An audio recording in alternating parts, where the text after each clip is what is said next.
खबर आजकल देख रहे हैं आप। तो पहले देखिए कल अंकिता भंडारी केस में क्या कुछ हुआ और उसके बाद दिखाएंगे कोटद्वार की और कुछ अन्य खबरें। तो खबर आजकल में आपका स्वागत है। आप देख रहे हैं केवी न्यूज़। चैनल को अगर अभी तक सब्सक्राइब नहीं किया तो सब्सक्राइब भी कर दीजिए। तो दिखाते हैं आपको खबर आजकल।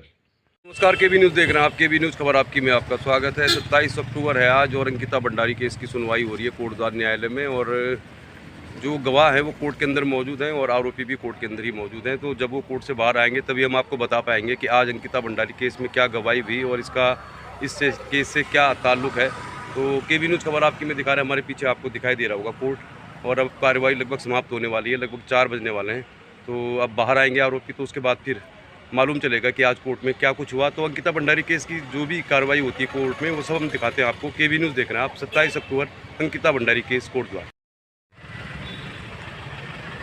तो भारी सुरक्षा है। सौरभ भास्कर दोनों ही गाड़ियां लग गई हैं। तो सौरभ भास्कर को अब गाड़ी के अंदर बिठाया जा रहा है। तो भारी पुलिस बल तो तैनात रहता ही है। सौरभ भास्कर गाड़ी के अंदर चला गया है और अब आप देख पाएंगे अंकित को अब इस गाड़ी में ले जाया जा रहा है। आज काफ़ी देर लग गई, भारी पुलिस बल तैनात है। और ये अंकित आपको दिखाई दे रहा है स्क्रीन में, सफ़ेद रंग के ही कपड़े ज़्यादा पहनता है। तो अब ये भी धीरे धीरे जा रहा है और अब रवाना किया जा रहा है। तो कोर्ट की कार्रवाई ख़त्म हो गई है और इस गाड़ी में जा रहा है अंकित।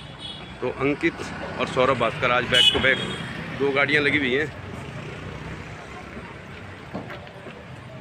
और दोनों ही गाड़ियां आज साथ ही रख गई। यहाँ मीडिया कर्मी यहाँ पे कुछ है नहीं और धर्मवीर नेगी हैं यहाँ पे हमारे साथी यूट्यूबर। पुलिस बल तैनात है हमेशा की तरह सुरक्षा करते नज़र। तो अब ये गाड़ियाँ रवाना कर दी जाएंगी और ऐसी खबर आ रही कि शायद आज जो मुख्य आरोपी है पुलकित आर्य वो कोर्ट में नहीं पहुँचा है। तो अब बताएंगे आपको आज क्या गवाही। एक गाड़ी रवाना हो गई है, सौरभ भास्कर चला गया है और दूसरी गाड़ी यहाँ पे लगी हुई है। तो कोर्ट से बता रहे हैं हम आपको, अब रवाना किया जा रहा है, औपचारिकताएं की जा रही हैं, लॉक किया जा रहा है। आप देख पा रहे होंगे विंडो से कि विंडो के अंदर गाड़ी के अंदर भी एक और पार्ट होता है जहां आरोपी को रखा जाता है और सुरक्षा बल हमेशा तैनात रहता है कोर्ट में। तो कोर्ट से दिखा रहे हैं हम आपको, दोनों ही आरोपी अब बाहर आ गए। अभी ये मालूम नहीं है कि तीसरा आरोपी क्यों नहीं पहुँचा आज कोर्ट में। पुलकित आर्य नहीं दिखाई दे रहा, गाड़ी भी 2 ही लगी हुई है। तो अभी बता पाएंगे आपको कार्रवाई जब तक होगी। गाड़ी को रवाना किया जा रहा है। तो चलिए फिर, अंकित भी रवाना हो गया। तो कोर्ट की कार्रवाई खत्म हो गई है, मालूम करेंगे क्या हुआ आज कोर्ट में। तो कल अंकिता भंडारी केस में 2 गवाह आए थे और इनमें एक SDRF का वो मेंबर था जिन्होंने बॉडी रिकवर करने में मदद की थी, बॉडी को हासिल करने में मदद की थी। और दूसरे पुलिसकर्मी का बयान हुआ। पुलिसकर्मी जो अंकिता भंडारी का जिन्होंने पंचनामा किया और वो पंचनामा के लिए बॉडी को ऋषिकेश एम्स तक ले गए थे। तो काफ़ी महत्वपूर्ण गवाही थी। लेकिन कल चूँकि सरकारी वकील अवनीश नेगी से हमारी वैसे बात हो नहीं पाई और सरिता रानी भी कल कोर्ट में नहीं थी। लेकिन इसका ताज़ा अपडेट आपको ये बता देते हैं। अंकिता भंडारी केस में अगली तारीख है 9 नवंबर।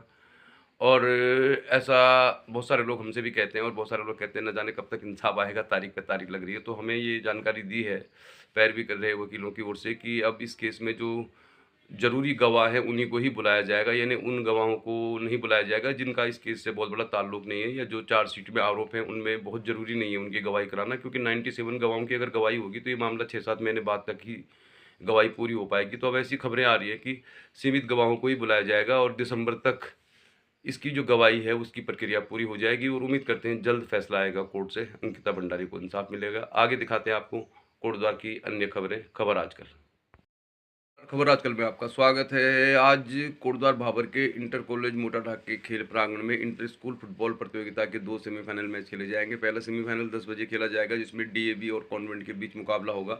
दूसरे सेमीफाइनल मुकाबले में बाल भारती पब्लिक स्कूल और राजकीय इंटर कॉलेज कुंभी चौड़ के बीच मैच होगा। तो अगर आप कोटद्वार भाबर में रहते हैं, फुटबॉल देखने के शौकीन हैं, तो आप 10 बजे पहुँच सकते हैं। शहीद असिस्टेंट कमांडेंट मुकेश बिष्ट को समर्पित इंटर स्कूल फुटबॉल प्रतियोगिता के 10वें संस्करण के दोनों सेमीफाइनल देखने के लिए आप आ सकते हैं इंटर कॉलेज मोटाढाक में। कोटद्वार दिल्ली रात्रि रेल सेवा आज से शुरू हो जाएगी और शाम 5 बजे इसका उद्घाटन होगा कोटद्वार रेलवे में। और ऐसी खबरें आ रही कि सूबे के मुख्यमंत्री गढ़वाल संसदीय सीट के सांसद तीरथ सिंह रावत, राज्यसभा सांसद अनिल बलूनी और भी कोटद्वार के स्थानीय विधायक तथा कई सारे नेता इस कार्यक्रम में मौजूद रहेंगे। तो शाम के 5 बजे इस रेल सेवा को पुनः शुरू किया जाएगा। पहले ये पुरानी दिल्ली रेलवे स्टेशन तक जाती थी और अब ये जाएगी आनंद विहार टर्मिनल। एक उद्यान घोटाले में विधायक के भाई का नाम आने के बाद कांग्रेस पार्टी की के जो विपक्ष के नेता हैं वो सरकार पर आग बबूला हो गए। उद्यान मंत्री गणेश जोशी के भाई का नाम आ गया है इस घोटाले में। और इस तरह से जब से सरकार बनी है उसके बाद से लगातार तरह तरह के घोटाले सामने आ रहे हैं और जनता परेशान है कि आखिर उत्तराखंड देवभूमि में सरकारें इस तरह के घोटाले करती रहेंगी तो जनता के हितों की रक्षा कौन करेगा। पिथौरागढ़ में हुई राज्य स्तरीय बॉक्सिंग प्रतियोगिता में कोटद्वार के स्टेडियम के बॉक्सरों ने शानदार सफलता हासिल की है। कोटद्वार में तीरंदाजी, बॉक्सिंग आदि की प्रशिक्षण की सुविधा है और यहाँ पर प्रशिक्षण ले रहे बॉक्सरों ने शानदार प्रदर्शन करते हुए कई मेडल जीते हैं। तो निश्चित तौर पर बहुत अच्छे वहाँ पे कोच हैं संदीप डागी, जिनके निर्देशन में बॉक्सर बहुत अच्छा प्रदर्शन कर रहे हैं। कोटद्वार के गोखले मार्ग में अगर आपने देखा होगा तो आए दिन वहाँ पे फड़ लग जाती है, हट जाती है और ये सिलसिला कई सालों से चल रहा है। अब प्रशासन ने स्थायी तौर पर इनके लिए गाड़ी पड़ाव में 70 शेड बनाने की घोषणा की है और बहुत जल्दी गोखले मार्ग जो है वो अतिक्रमण मुक्त हो जाएगा। यहाँ से वाहन आ जा सकेंगे और यहाँ फड़ लगाने वाले 70 सब्जी विक्रेताओं को विकल्प के तौर पर गाड़ी पड़ाव में टीन सेट उपलब्ध कराए जाएंगे।